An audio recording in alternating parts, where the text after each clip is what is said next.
Creo que las sociedades comerciales, como las empresas unipersonales que hemos estudiado el año pasado, no tienen una vida física como la nuestra, ¿no? No tienen una vida física. Su existencia es ideal, inmaterial, es decir, su existencia es eminentemente jurídica, a través del cumplimiento de normas en nuestro medio que regulan la constitución, el desarrollo y la liquidación de estas sociedades comerciales. Y por supuesto, estas sociedades comerciales debidamente constituidas son ajenas, son diferentes de sus socios o de sus accionistas. Eso es lo que debemos entender cuando hablamos de personería jurídica o personalidad jurídica.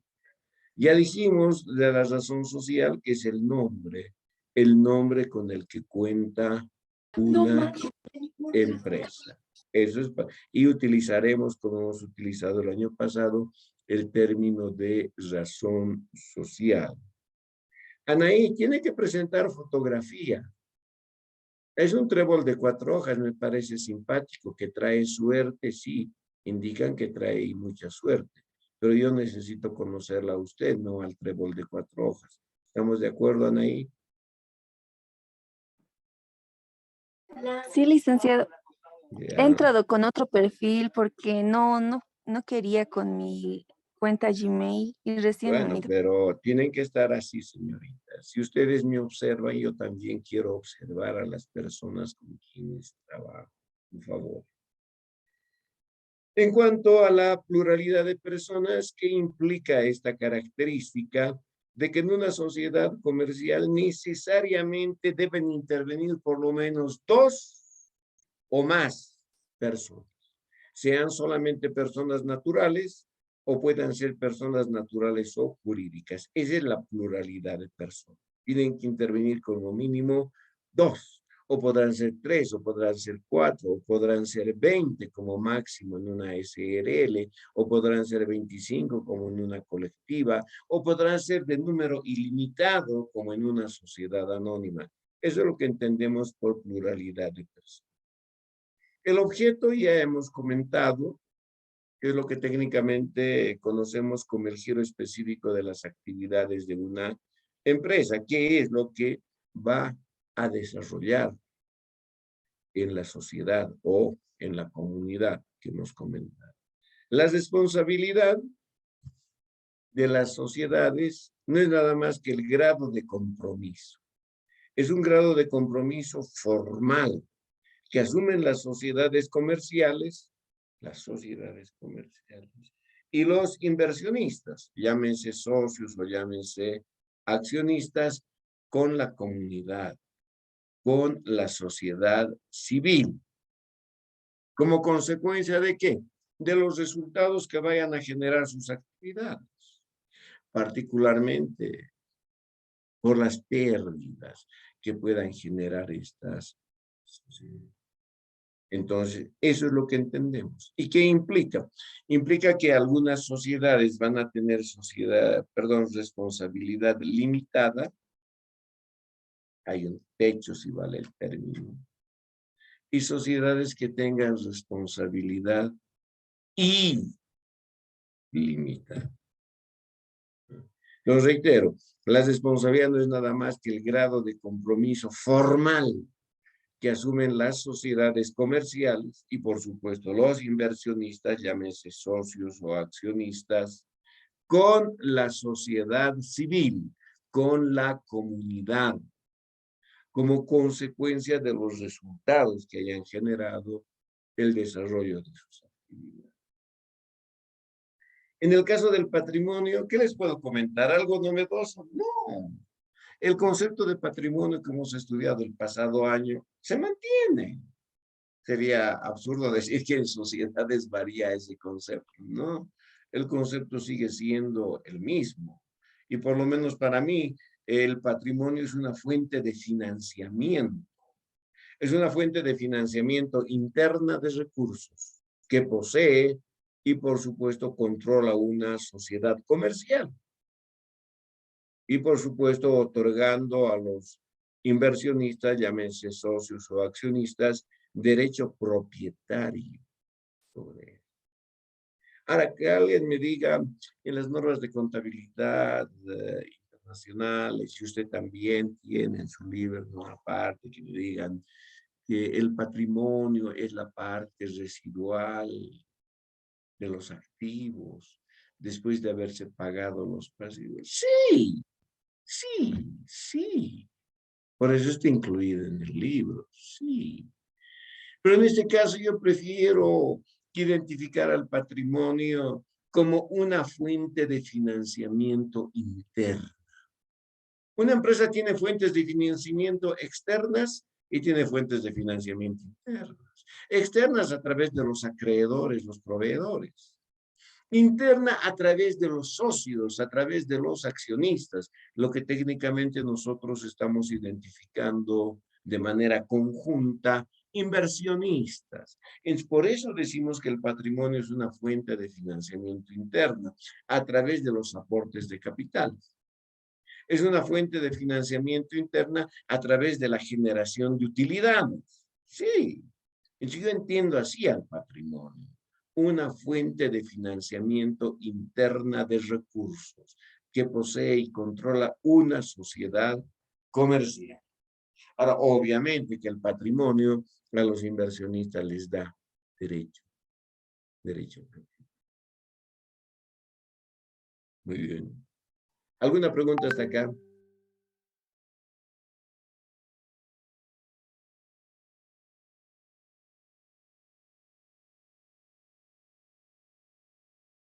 Ya. Asumo que todo está debidamente comprendido. Los aportes de capital, dijimos. Novedad que les comenten esto. No. Señoritas jóvenes, los aportes de capital los hemos estudiado ya en contabilidad básica. Inicialmente, desde la sociedad, perdón, desde las ecuaciones de balance. Porque ahí decía que la ecuación de balance la podemos representar como el activo equivalente al pasivo más el patrimonio. Entonces ahí hemos hablado del patrimonio, ahí hemos hablado de los aportes de capitales. Por tanto, ¿alguna gran novedad que vaya a comentarles? No, seguimos manteniéndonos. Entonces, los aportes de capital, ¿qué son? Son las partes del capital de una sociedad comercial. ¿Por qué decimos las partes? Porque puede estar el señor A, el señor B, el señor C, el señor D, etcétera, y cada uno de ellos entrega recursos a la empresa, lo que técnicamente conocemos como aportes de capital. Por eso decimos que los aportes de capital son partes del capital de una sociedad que están originados ¿por quién? Por contribuciones, por entregas. ¿De quiénes? De los inversionistas, llámense socios o accionistas. Por supuesto que estos aportes de capital tienen que estar necesariamente valuados en términos de moneda, de curso legal y vigente. Entonces ustedes dicen, claro, hemos hablado el año pasado exactamente de aquel.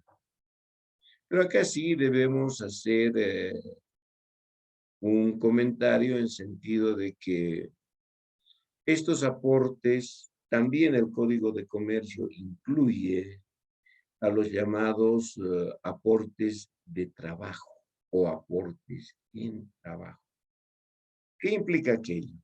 Que algunos socios o algunos accionistas, en vez de entregar esos recursos, en vez de entregar 100,000 bolivianos, en vez de entregar un edificio, en vez de entregar 3 movilidades a la empresa, etcétera,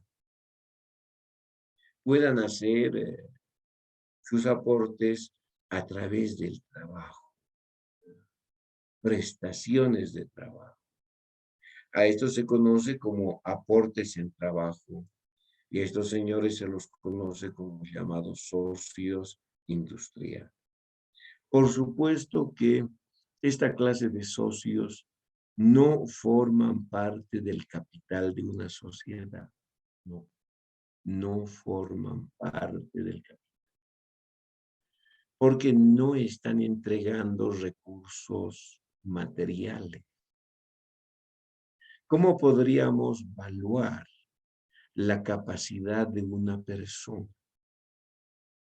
Que me digan, Gonzalo, ¿cuánto vale? Mire, yo creo que debo estar en los 500.000 quintillones de... Alguien me diga, Gonzalo, no llegas ni a 100 bolivianos, ¿no? Entonces, es muy difícil, un poco más imposible, querer evaluar un elemento subjetivo, un aspecto cualitativo que pueda ser evaluado. Ese alumno es excelente. ¿Cuánto vale excelente? ¿100 bolivianos? ¿10.000 bolivianos? ¿1.000.000 de bolivianos? ¿100 millones de euros? No, no se puede evaluar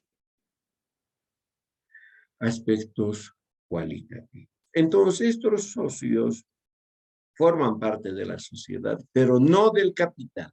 No están incorporados en el capital. No, porque no se puede efectuar una adecuada evaluación.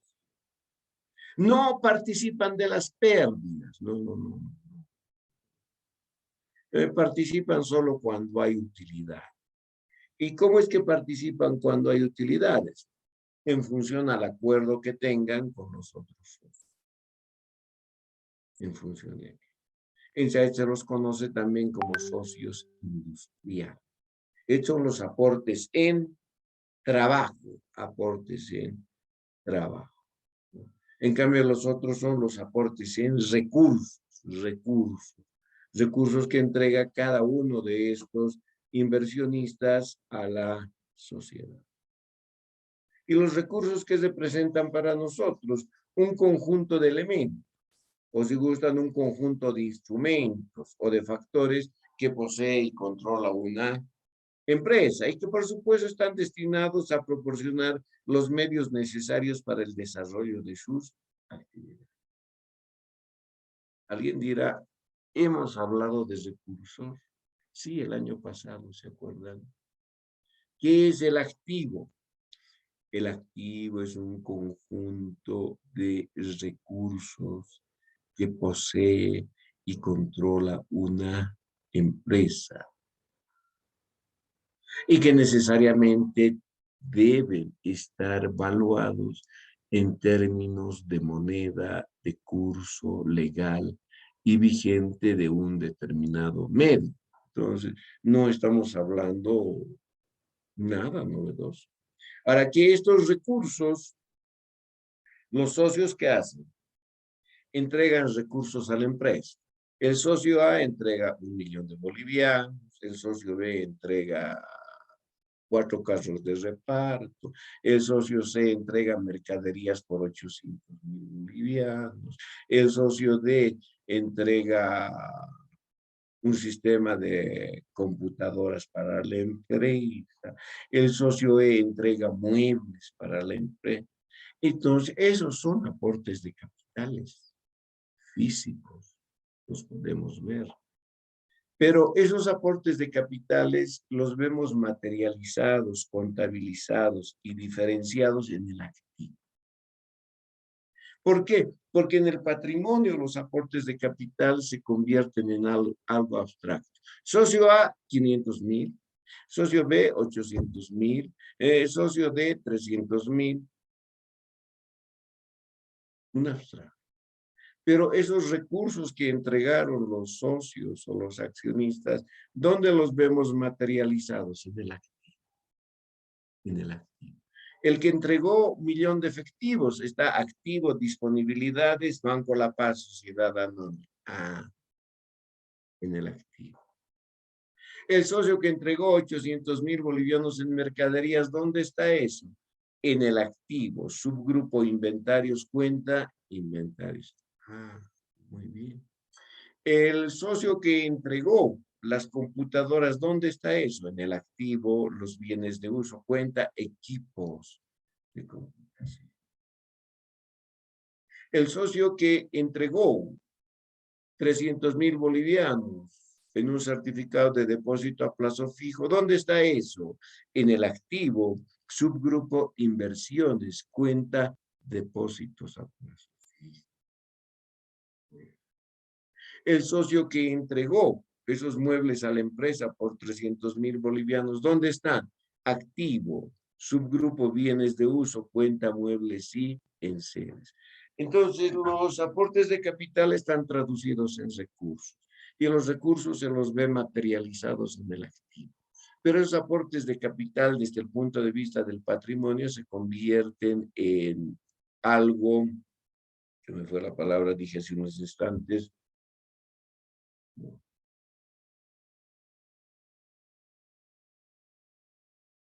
en algo inmaterial, donde simplemente se hace referencia al socio y la cuantía del aporte. Ese socio que aportó 1.000.000 de bolivianos, en el testimonio no está socio A, 1.000.000 de bolivianos en efectivo, no, simplemente socio A, 1.000.000. Y terminó. Es decir, sí me acordé de la palabra, una. El socio que entregó 300,000 bolivianos en muebles, en el capital no está así. En el capital simplemente está socio C, bolivianos 300. Por eso digo que estos aportes de capital están materializados en el acto.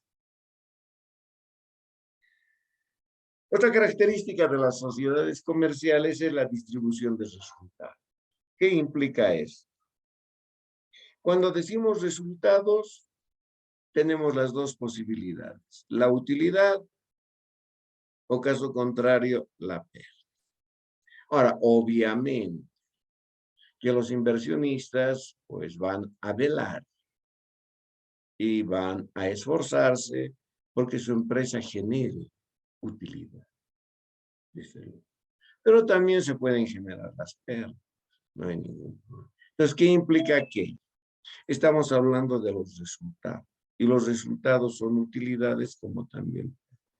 Entonces, bajo esa condicionante, estos resultados tienen que ser distribuidos año tras año. ¿Entre quiénes? Entre los inversionistas, llámense socios o llámense accionistas. Se ha generado utilidad, después esa utilidad tiene que ser distribuida entre los socios. Ejemplo, la empresa generó 30,000 bolivianos de utilidad. Son 3 socios. Y los aportes de capital son igualitarios. Entonces, 10,000 bolivianos para cada socio. Entonces, de esa manera es que se distribuye. En este caso, las utilidades. Y las pérdidas también. ¿Cuánto va a afectar a cada uno de los inversionistas? Por tanto, se distribuyen tanto utilidades como pérdidas. A eso técnicamente estamos hablando de la distribución de resultados. Y en la mayor parte de los casos, esta distribución es proporcional. Socio que aportó mayor capital, socio que tiene derecho a mayor utilidad. Socio que aportó menor capital, socio que tiene derecho a una menor utilidad. Y por supuesto en la pérdida también bajo las mismas condiciones. Entonces, ¿qué implica aquello? En la forma en que se distribuye la utilidad también se tiene que distribuir la pérdida. No puede haber una forma diferente para la utilidad y una forma diferente para la. En cuanto al tiempo de duración de las sociedades, se constituyen por periodos, diremos, relativamente largos. ¿Ya? Relativamente. Es difícil que una sociedad se constituya para 3 meses o para 6 meses. No. Las sociedades normalmente las constituyen para 2, 3, 5, 10, 15, 20 años. Y todavía con la posibilidad de poder ampliar este periodo en el futuro. Entonces, hablamos de que las sociedades se constituyen para el largo plazo. Nosotros manejamos estos dos términos, ya sabemos, corto y largo plazo. corriente y no corriente. Corto plazo, 1 año. Largo plazo, mayor a 1 año. ¿Preguntas hasta acá?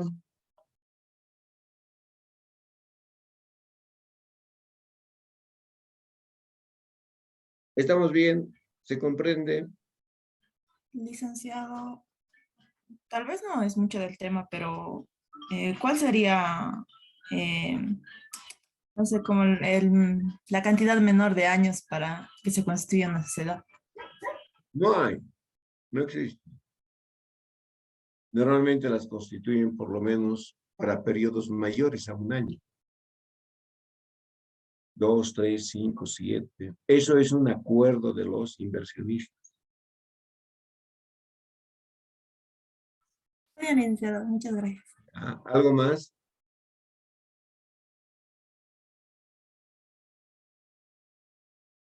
Muy bien, veamos entonces la clasificación. Clasificar, ya también conocemos este término. ¿Qué es clasificar? Establecer grupos, proporcionando sus características y sus diferencias entre sí. Hicimos esto. ¿Cómo clasificamos la carrera de contaduría pública? 5 grupos. ¿Por qué 5 grupos? Primero, segundo, tercero, cuarto. Eso es clasificar. Dando sus características. Para ser alumno de primer año, haber vencido el curso prefacultativo o el examen de suficiencia académica. Para ser alumno de segundo, haber vencido todas las materias de primero. Eso es clasificación. Pues, ¿cómo están clasificadas estas sociedades comerciales? Podemos clasificarlas por la naturaleza de sus componentes. Desde ahí tendríamos sociedades de personas, sociedades de capital y sociedades mixtas. Sociedades de personas que están integradas solamente por personas naturales. Solo por personas naturales. En las sociedades de capitales, por supuesto que estas incorporan tanto personas naturales como personas, solamente personas jurídicas. Y en las sociedades, por supuesto, mixtas, tanto personas naturales como personas jurídicas. Tenemos otra clasificación por las disposiciones legales. ¿Y qué implica esto? En el cumplimiento de normas, ya hablamos de las sociedades colectivas, las sociedades de responsabilidad limitada, las sociedades anónimas, las sociedades en comandita simple, las sociedades en comandita por acciones, las asociaciones accidentales, las sociedades anónimas mixtas y las sociedades cooperativas. Pero acá debo hacer una puntualización, estoy hablando en términos generales. Las sociedades cooperativas no están bajo tuición del Código de Comercio. No están reglamentadas por el Código de Comercio. Tienen otra norma. La norma hace referencia a las cooperativas, las sociedades cooperativas. Norma que ha sido promulgada en el gobierno de Evo Morales.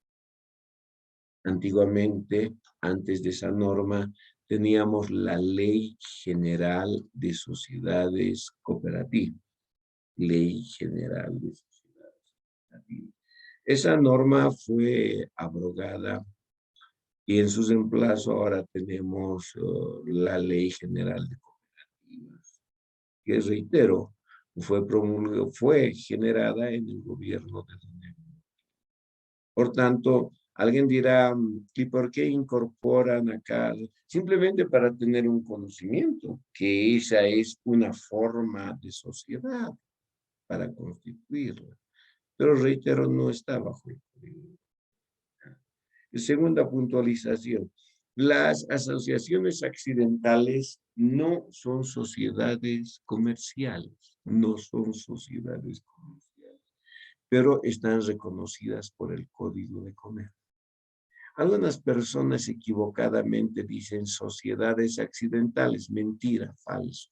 No hay sociedades accidentales. Lo que existen son asociaciones accidentales, o si gustan, pueden denominarlas también, de cuentas en participación. Todas las demás sociedades sí están reconocidas por el Código de Comercio. Las sociedades colectivas de responsabilidad limitada, anónimas, en comandita, simple, en comandita por acción. Muy bien. Alguien me dirá, pero en la anterior sesión nos dijo que vamos a trabajar con organizaciones sin fines de lucro. Sí, vamos a trabajar. Vamos a estudiar a las organizaciones sin fines de lucro. No están incorporadas acá, por supuesto, porque tienen una normativa muy diferente y es muy particular. En todos estos casos estamos hablando de patrimonio. Una organización sin fines de lucro no tiene patrimonio. Ahí está la gran diferencia. No tiene. Pero que las vamos a estudiar, por supuesto que sí. Tenemos otra clasificación por su responsabilidad y tendríamos sociedades con responsabilidad limitada y sociedades con responsabilidad limitada. Ya sabemos, dijimos que las responsabilidades características, el grado de compromiso que asumen o alcanzan o se comprometen las sociedades y los inversionistas con la sociedad civil, con la comunidad. Es bajo esa condicionante tenemos dos clases de responsabilidad. Limitada. Existe un límite, un techo. Ilimitada, que no existe ningún parámetro. Entonces, ¿qué implica esto? Que estas sociedades pueden responder de manera limitada o ilimitada, pero ¿qué van a responder? Particularmente esto está relacionado con las pérdidas. Hay sociedades donde la responsabilidad está limitada hasta los capitales aportados por los. Es decir, una sociedad tiene 10 millones de capital. Muy bien. Eso quiere decir que las pérdidas podrán alcanzar máximo hasta esos 10 millones. Tu responsabilidad. Ilimitada. Tiene 10 millones de capital, pero las pérdidas alcanzaron a 12 millones. Eso va a pasar. Los socios responden. No solo hasta la cuantía de sus aportes de crédito, sino hasta la cuantía que se ha establecido como pérdida de una.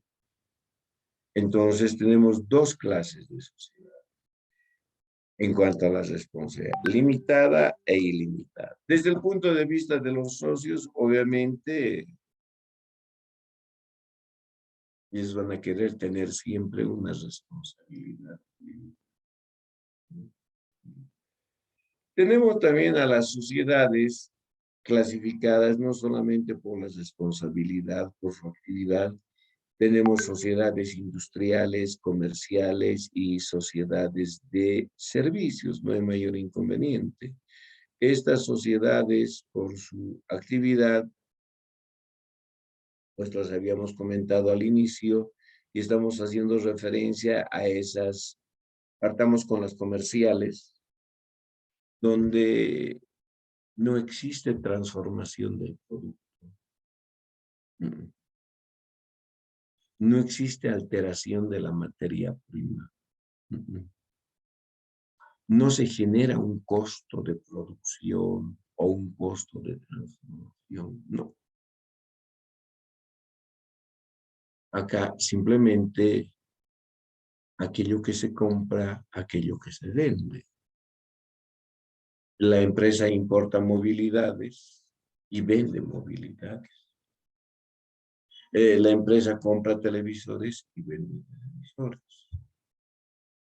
La empresa compra computadoras y vende computadoras.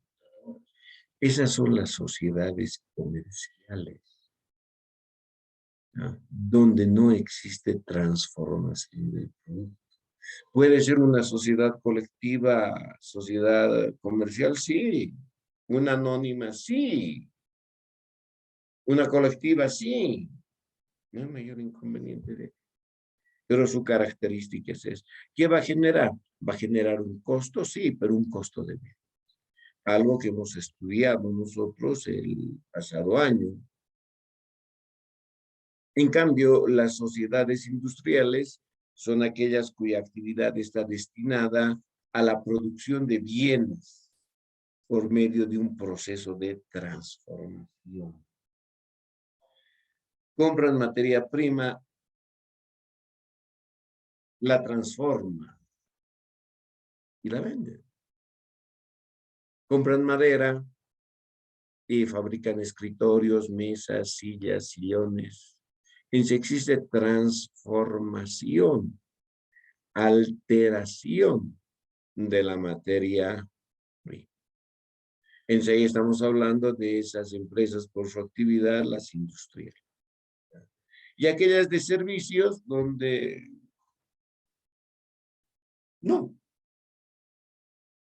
no tienen físicamente el producto como tal. Pero sí existe una prestación de un servicio.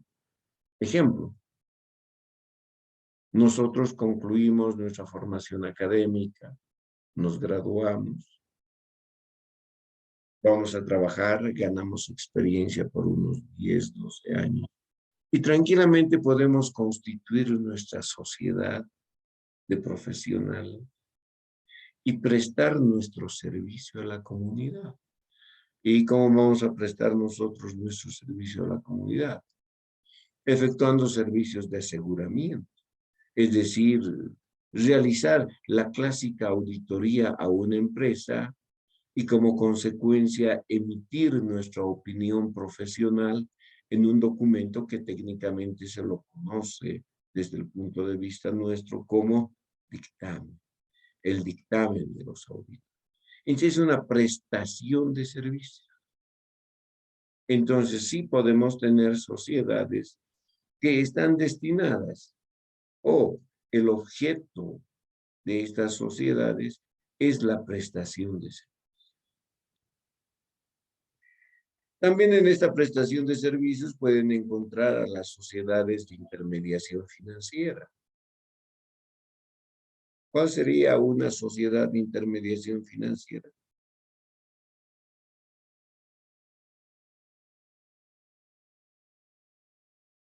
¿Me podrían decir?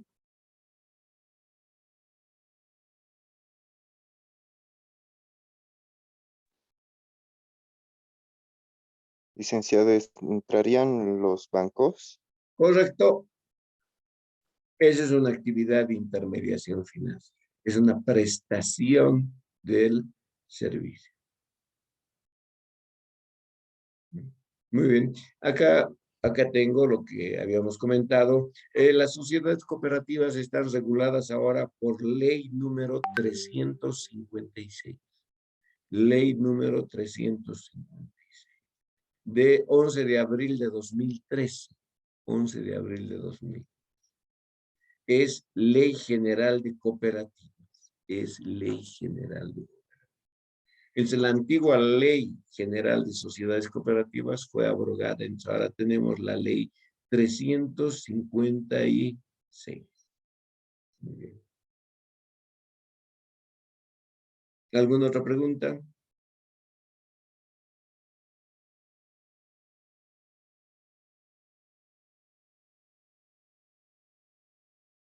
Ya. Si revisamos la clasificación de estas sociedades por el origen de su capital, tenemos sociedades privadas, sociedades mixtas y sociedades de autogestión. En el caso de las sociedades privadas, son personas jurídicas donde los aportes de capital vienen del sector privado. Técnicamente estamos hablando de sociedades privadas. Un banco, una sociedad privada, por supuesto. Hansa Limitada, una sociedad privada. Amazonas, una línea aérea, una sociedad privada. Y en ese caso es prestación de servicios. ¿Qué servicios? De transporte, transporte de personas, transporte de carga. Muy bien. En el caso de las sociedades mixtas, podemos hacer referencia a la participación de capitales del sector privado como del sector público. ¿Me pueden dar un ejemplo de una sociedad de esa naturaleza?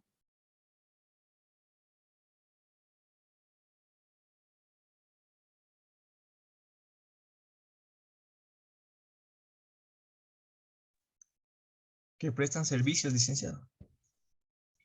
Ya, pero una empresa en particular, una sociedad. ¿Cuál?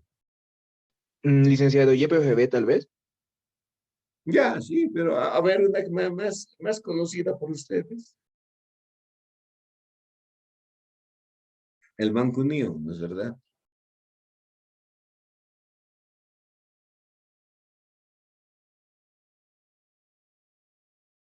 Ya.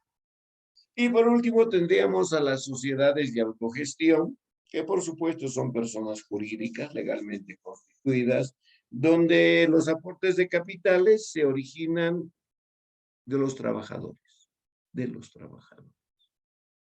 Entonces no se olviden, tenemos las sociedades del sector privado o sociedades privadas, las sociedades mixtas, tanto capital privado como capital estatal, y las sociedades de autogestión, donde los capitales emergen como consecuencia de los aportes realizados por los trabajadores. Entonces, sí, las sociedades las podemos clasificar, como ustedes han podido apreciar, desde diferentes puntos de vista. En cuanto a la variabilidad de su capital, no se da variaciones anuales en una sociedad. Es difícil, no estoy diciendo imposible, es difícil que una sociedad comercial vaya a modificar su capital cada año, no. Modifican sus capitales cada 3, 4, 5 años, o cuando hay un requerimiento específico, o cuando hay una obligatoriedad de modificar el capital. Mientras tanto, no modifican sus capitales. ¿Y saben por qué?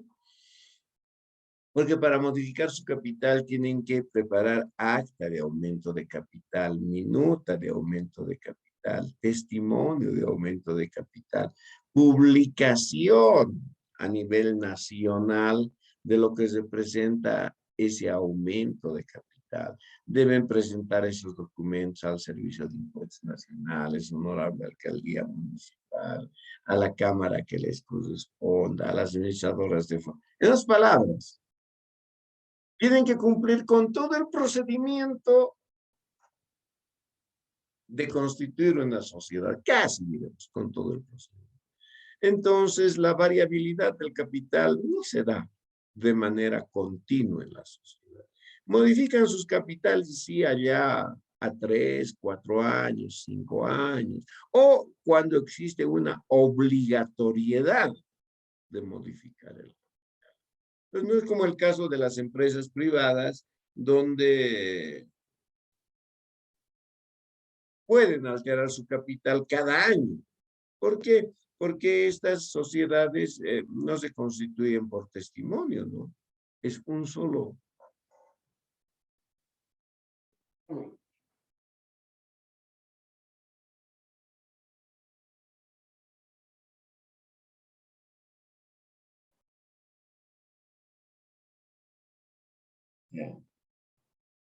Solo una persona es el inversionista, el dueño. Pues ahí sí, pueden modificar cualquier momento. Las empresas unipersonales se constituyen un poco más en 2, 3 horas. Una sociedad, ¿no? Requiere de un tiempo mayor. para su construcción. Por eso es que su capital normalmente no lo alteran cada año. ¿No? Pero que existe la posibilidad de aumentar o de disminuir, por supuesto que sí, 100%. ¿Preguntas hasta acá?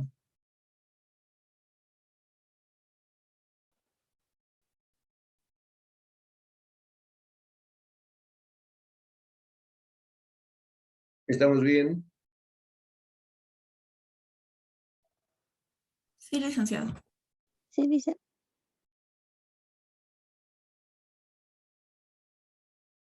Muy bien. Aquí tenemos un subtítulo que dice diferencia entre sociedades comerciales y organizaciones sin fines de lucro.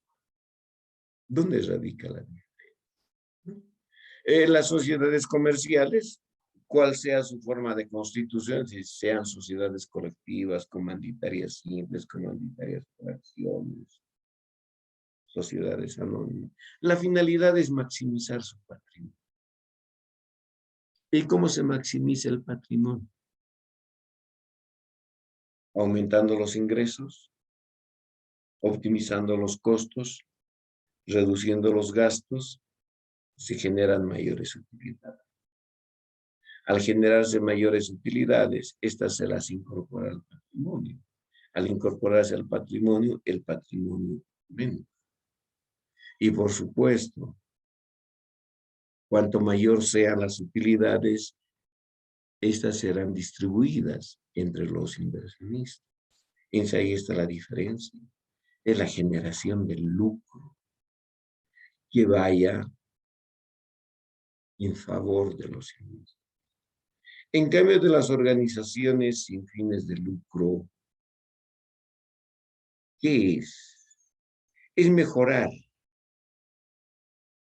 la calidad de vida de un sector de la población. Lo que normalmente se la conoce como población meta, de una parte, ya sea en el sector urbano o en el sector rural. Entonces la finalidad es mejorar la calidad de vida de este sector de la población. Por tanto, las organizaciones sin fines de lucro no buscan generar lucro. No. ¿Pueden generar esos resultados favorables? Sí. Pero jamás van a poder ser distribuidos, jamás. Tienen que ser utilizados en la actividad que hayan definido estas organizaciones. Bueno, eso nosotros revisaremos en el tema, dice acá, ver tema número 29, organizaciones sin fines de lucro. ¿Preguntas? ¿Estamos bien? Claro, sé que les resulta un poco,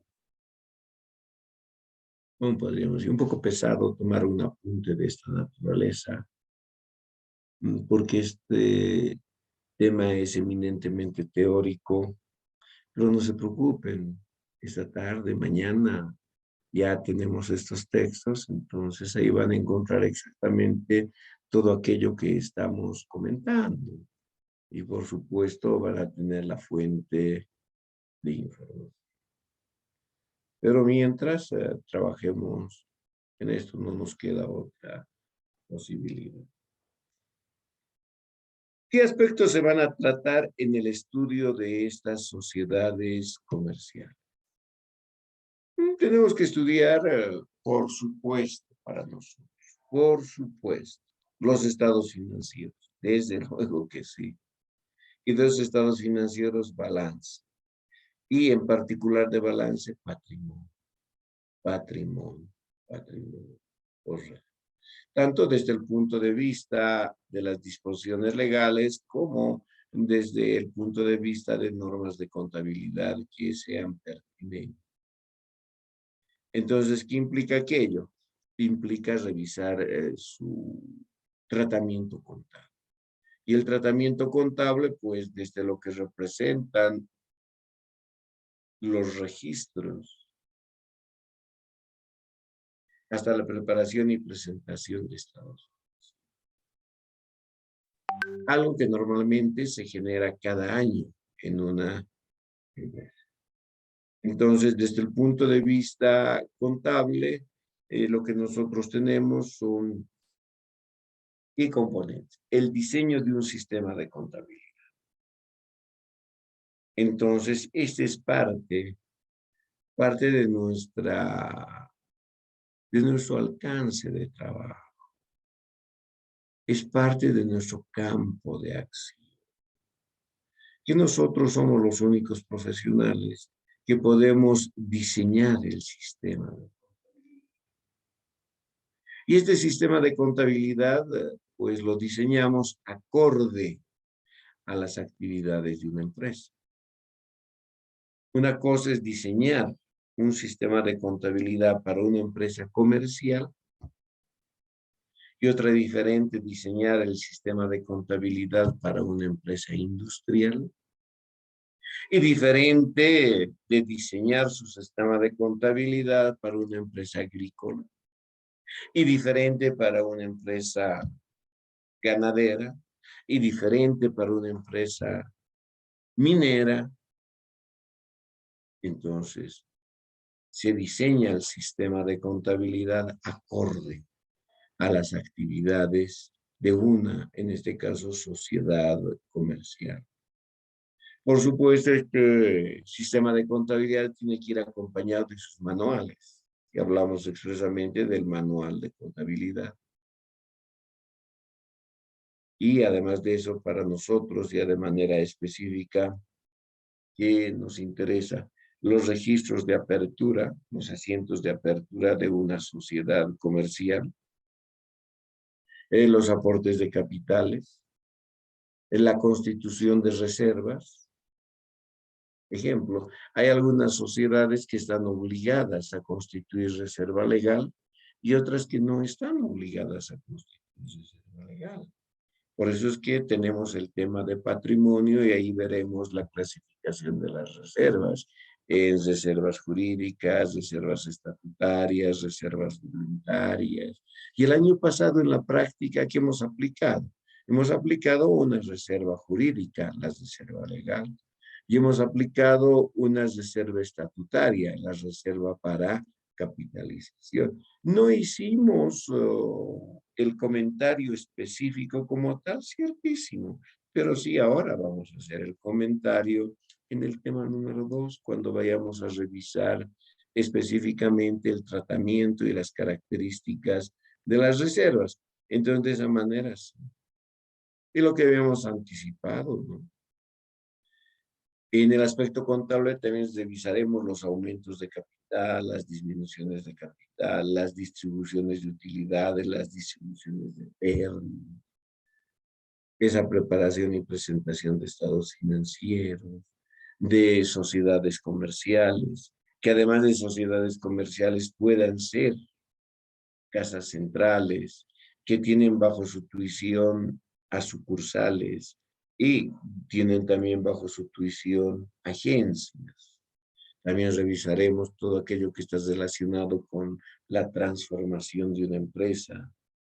De sociedad colectiva se transforma a sociedad de responsabilidad limitada.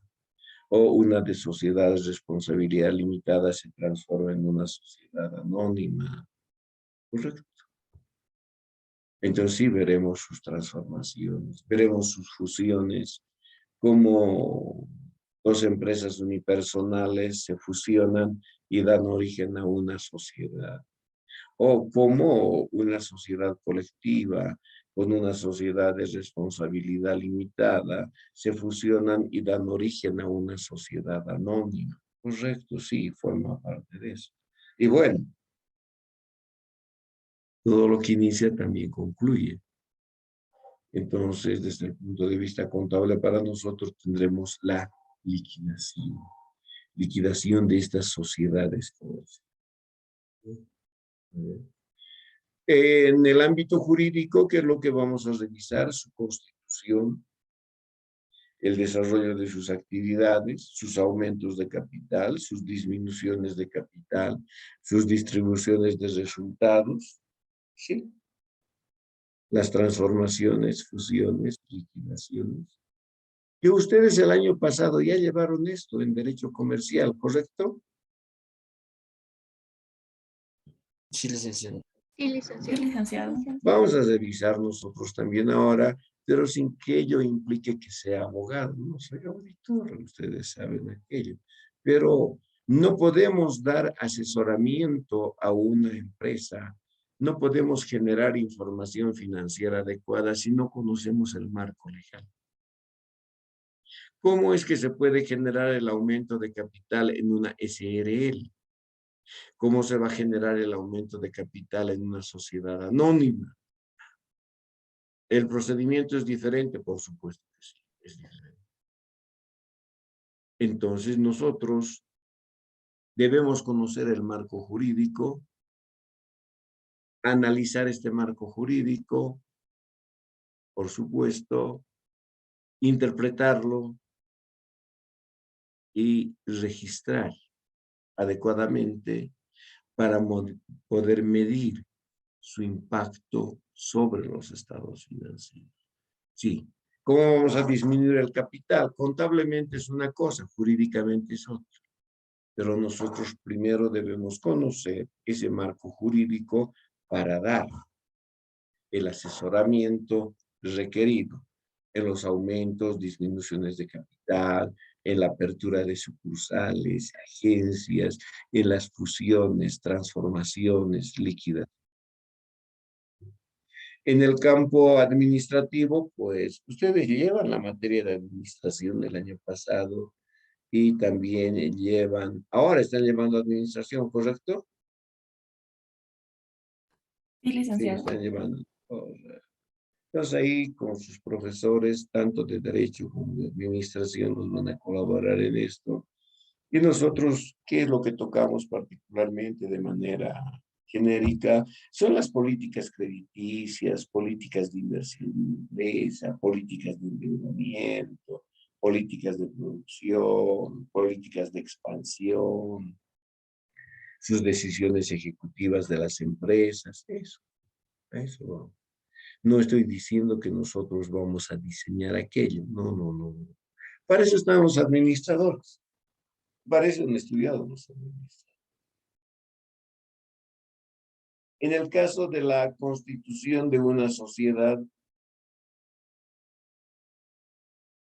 tienen ustedes, han llevado esto, tomen su código de comercio. Tenemos nuestro código de comercio, por cierto, ¿sí?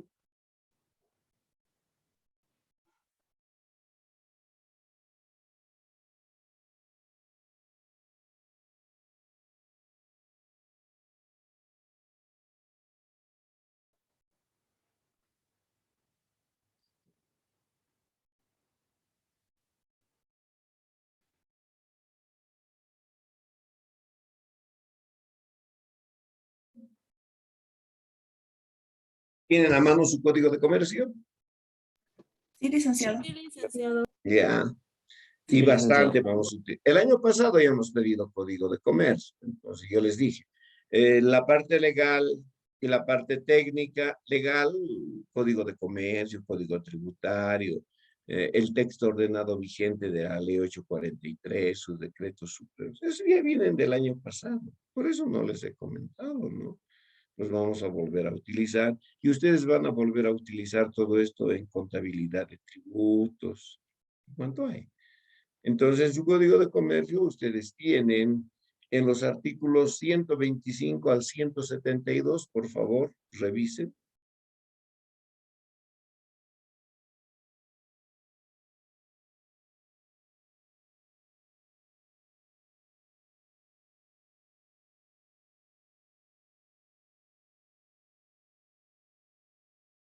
Muy bien. Entonces, ustedes pueden apreciar que de todos estos artículos hay uno que nos llama la atención de esa manera, Es el artículo 127.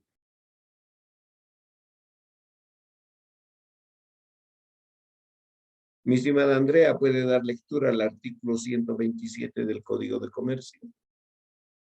Sí, licenciado. Ya, por Artículo favor. 125 o 127. 127. 125. Concepto. Por el 27. concepto. Perdón. 120. 127. Contenido del instrumento constitutivo. El instrumento de constitución de las sociedades comerciales debe contener por lo menos lo siguiente. 1. Lugar y fecha de celebración del acto. 2. Nombre, edad, estado civil, nacionalidad, profesión, domicilio y número de la cédula de identidad de las personas físicas, y nombre, naturaleza, nacionalidad y domicilio de las personas jurídicas que intervengan en la Constitución. 3. Razón social o denominación y domicilio de la sociedad. 4. Objeto social que debe ser preciso y determinado. 5. Monto del capital social, con indicación del mínimo cuando éste sea variable. 6. Monto del aporte efectuado por cada socio en dinero, bienes, valores o servicios y su valorización en las sociedades anónimas. Deberá indicarse además el capital autorizado, suscrito y pagado, la clase, número y valor nominal y naturaleza de la emisión y demás. Características de las acciones, la forma y término que debe pagar los aportes comprometidos que no podrá exceder de 2 años. En su caso, el régimen de aumento del capital social. 7. Plazo de duración que debe ser determinado. 8. Forma de organización de la administración, el modo de designar directores, administradores o representantes legales, órganos de fiscalización interna y sus facultades, lo que depende del tipo de la sociedad, fijación del tiempo de duración en los cargos. 9. Reglas para distribuir las utilidades y soportar las pérdidas. En caso de silencio, se entenderán en proporción a los aportes. 10. Previsiones sobre la constitución de reservas. 11. Cláusulas necesarias relacionadas con los derechos y obligaciones de los socios o accionistas entre sí y con respecto a terceros. 12. Cláusulas de disolución de la sociedad y las bases para practicar la liquidación y forma de designar a los liquidadores. 13. Compromiso sobre jurisdicción arbitral en su caso. Y 14. En las sociedades anónimas, la época y forma de convocar a reuniones o constituir las juntas de accionistas, las sesiones ordinarias y extraordinarias del directorio. 15. La manera de deliberar y tomar acuerdos en los asuntos de su competencia. Además de los requisitos generales aquí señalados, el instrumento debe contener los establecidos especialmente para cada tipo de sociedad. En caso de omisión de los requisitos contemplados en los incisos 8 y 14, deben aplicarse las disposiciones pertinentes de este título. Muy bien. Gracias, mi estimada señorita. Como ustedes pueden ver, todas las sociedades comerciales están reguladas por el Código. Por tanto, les decía, una sociedad comercial se constituye por contrato, es decir, su testimonio, que es el equivalente a su certificado de nacimiento que nosotros tenemos, ¿no? Para acreditarnos como tal. Entonces, para que una sociedad comercial se acredite como tal, su testimonio. Claro que para llegar al testimonio, primero está el acta de constitución, la minuta de constitución, y recién ingresamos al testimonio de constitución. Y este testimonio de constitución, por lo que acaba de dar lectura la señorita Andrea, pues debe contener como mínimo esos elementos señalados. Muy bien. Acá, la parte de procedimiento de la Constitución, lo que les decía, primero que se debe preparar, tienen acá el acta de constitución. Segundo, eso se convierte en minuta de constitución. Tercero, la minuta de constitución se convierte en testimonio de constitución. Ese es el documento. A eso nos referimos, al testimonio de constitución. Pero no podemos ir y preparar directamente el testimonio. No, esa es la tercera fase. Primero se prepara el acta, segundo se prepara la minuta de constitución y esa minuta de constitución se la convierte en testimonio de constitución. Entonces, a través de este documento se demuestra haber constituido una sociedad comercial en Bolivia. Acta de constitución y minuta de constitución son documentos privados. El testimonio es un documento, ojo, es un documento público. La protocolización convierte a la minuta en testimonio y este es documento de dominio público. ¿Por qué? Porque ese testimonio que han preparado, ese testimonio, tienen que publicarlo a nivel nacional para que todos los habitantes del Estado Plurinacional de Bolivia se enteren que se ha constituido una nueva sociedad. Entonces, el testimonio alcanza a un dominio público. Por supuesto que al tener este testimonio se deben generar los poderes, el poder de administración. Son 10 los socios, no van a administrar los 10, ¿no? Los 10 no van a ser presidentes, ¿no?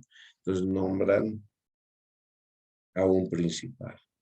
Llámese director ejecutivo, llámese presidente del directorio, llámese número 1. Pero, ¿cómo es que se da la validación a esta designación? A través de un poder.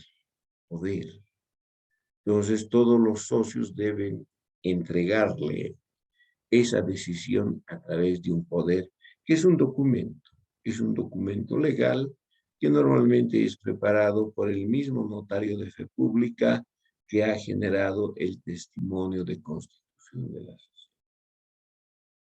Una vez que se tiene todo aquello, también se quiere el balance de apertura, que debe ser preparado por un auditor bajo las condiciones que nosotros ya conocemos.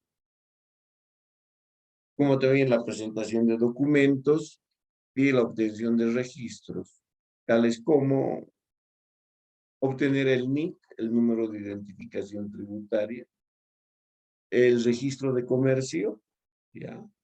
Primero les van a generar la resolución administrativa y después les generan el registro de comercio. ¿Por qué primero la resolución administrativa? Para ver si no hay una empresa que tiene la misma razón social para eso. Entonces, primero está la resolución administrativa y seguidamente está el registro de comercio. La licencia de funcionamiento que va a otorgar el gobierno autónomo municipal, en este caso, el gobierno autónomo municipal de La Paz. Los registros de afiliación como empresa y como trabajadores, si no tienen otro acuerdo, a la Caja Nacional de Salud. El registro de las empresas, el empleador, tanto en el Ministerio de Trabajo y en la Cámara que le corresponde. Entonces deben seguir toda esa secuencia de fases hasta que puedan demostrar que la sociedad está debidamente constituida. ¿Preguntas?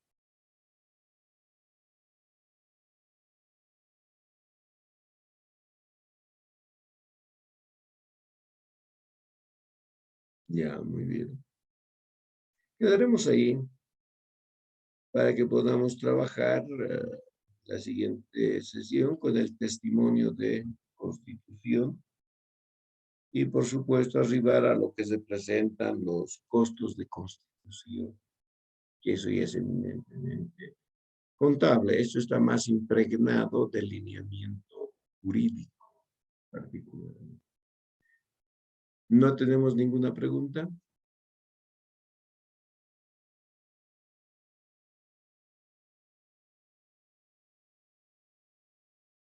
Muy bien. Asumo que está todo debidamente comprendido. Nos encontraremos el día, ¿qué día nos toca ahora? El lunes.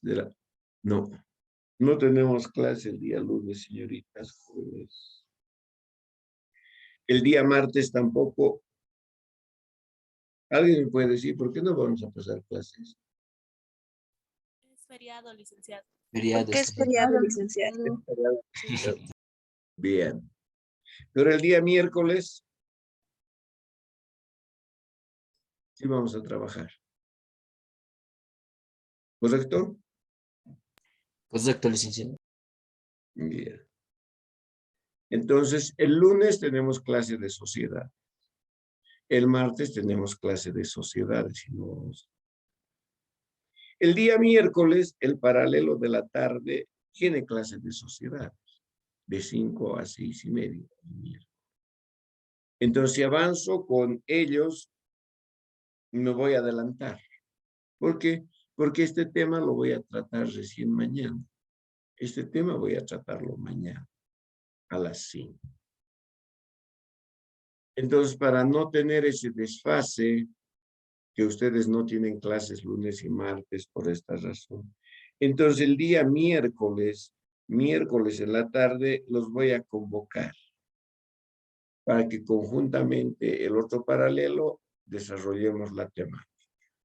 Y de esa manera, pues en vez de perder 2 clases, hayamos perdido una sola clase. ¿Estamos bien? Está bien, Sí, licenciado. licenciado. Esto no va a acontecer cada día. Esto acontece solamente por situaciones de fuerza mayor, que no depende de nosotros pues, establecer estos feriados. Muy bien, señoritas jóvenes, quedaremos en eso hasta el día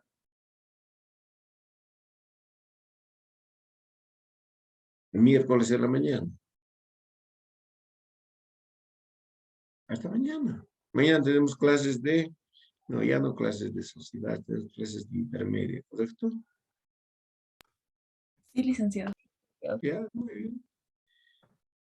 Hasta el próximo miércoles para las personas de sociedades y hasta mañana para las personas de intermedio.